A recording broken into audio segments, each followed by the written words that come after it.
চিংড়ি মাছ,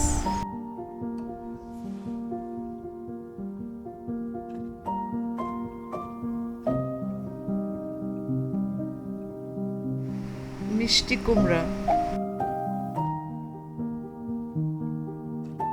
পেঁয়াজ আর কিছু কাঁচামরিচ ফালি,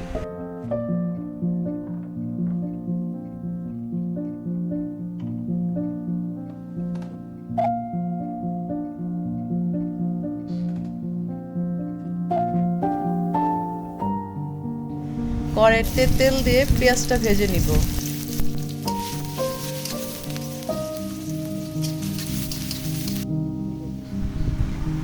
দুই চামচ হলুদের গুঁড়ো,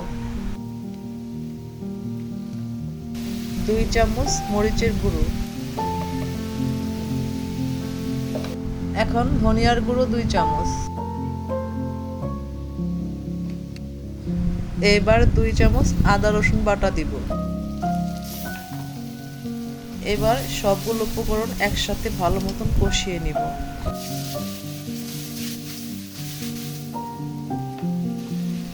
এখন পরিমাণ মতো লবণ দিব।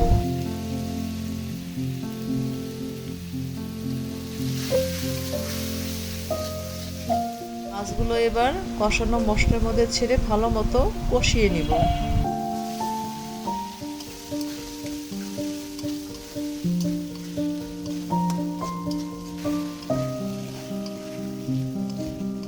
এবার মাছের মধ্যে মিষ্টি কুমড়াগুলো দিব।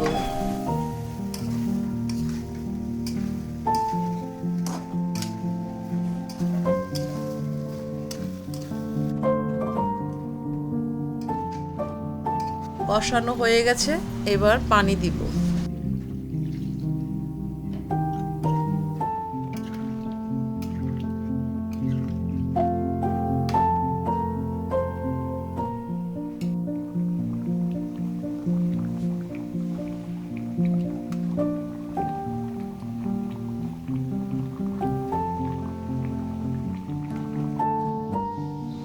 তৈরি হয়ে গেল মিষ্টি কুমড়া দিয়ে চিংড়ি মাছের সুস্বাদু কারি।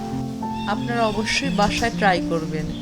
আপনারা লাইক, শেয়ার, সাবস্ক্রাইব করে আমার পাশে থাকবেন। ধন্যবাদ।